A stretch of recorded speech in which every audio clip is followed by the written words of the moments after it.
All right, on to Give Me Five, ladies and gentlemen. This might be the single most embarrassing moment in television, certainly for Jennifer Rubin. Now, Jennifer Rubin, right-turn columnist at the Washington Post, has turned into a rhino, Republican in name only, in my view. She's been that way on certain issues for a long time. She used to be on this show regularly, and then she got angry at me because I like Trump and she doesn't, and that was the end of it. You know, rather than have a free and open exchange of ideas, she just couldn't bear it anymore to be on with somebody who's pro-Trump. So she's not on with me. So she decided to go after Bill O'Reilly. Big mistake, as you could see. Watch. My criticism is really that you actually are in the spin zone.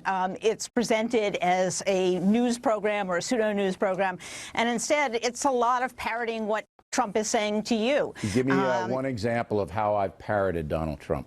Sure. You've attacked the moderators in the other debates, calling them the fixes in. Yeah, Martha Raddatz and Anderson Cooper. You've also, for example, taken up... How did I attack Mr. Cooper and Ms. Raddatz? You said the fix was in. I have a whole list, actually, the here. Fix?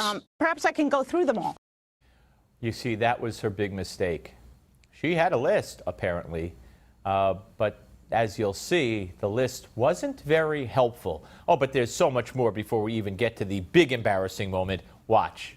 You're taking up the argument of the candidate rather than acting as an independent person. That's not Once true. Again, if I see that two Democrats are sitting there, both who have been aggressive with Donald Trump, all right, and then you have a candidate, Hillary Clinton, that's 3 against 1, all right, and in my analysis, and I do what you do, I have a right to say that may be not the fairest position. Right. It's a question of whether it's balanced. And unfortunately, over time, and like I said, I have a really long list of them, essentially you've kept up what the Trump campaign has been saying.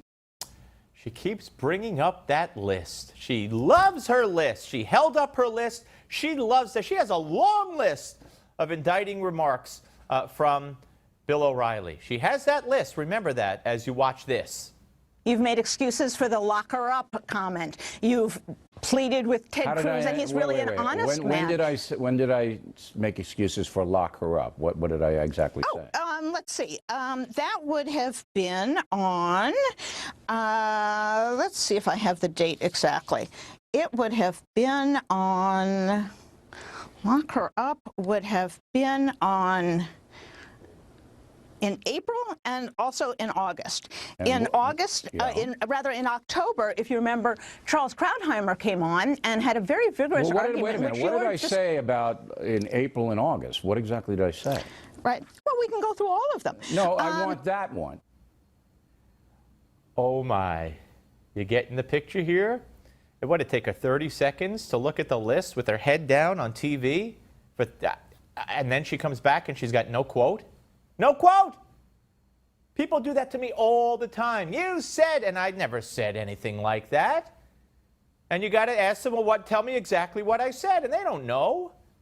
They hear what they want to hear. Now, I'm not saying that's the case with Rubin. I have no idea. All I know is she was humiliated, or should have been humiliated. She was humiliated to me. It was embarrassing to watch.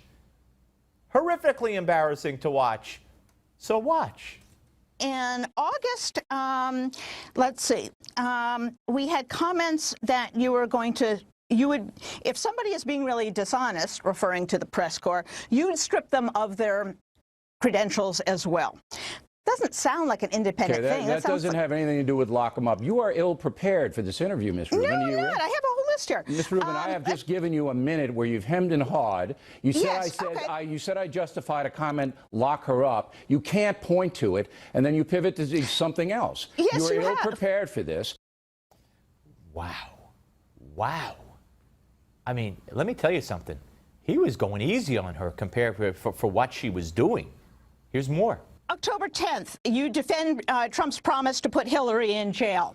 October... Well, tell me how I did that, madam. You just can't throw out, what did I say?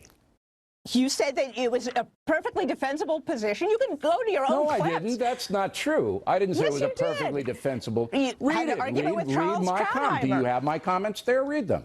Right. I don't have them word for word, You're but I ill have the prepared date. for And this. you know what I'll do, Bill? I'll put them up at my website, and Go people ahead. can judge And for you know how many themselves. people are going to come to your website? Zero, because you're not an honest analysis person. Well, you You're just don't not. like.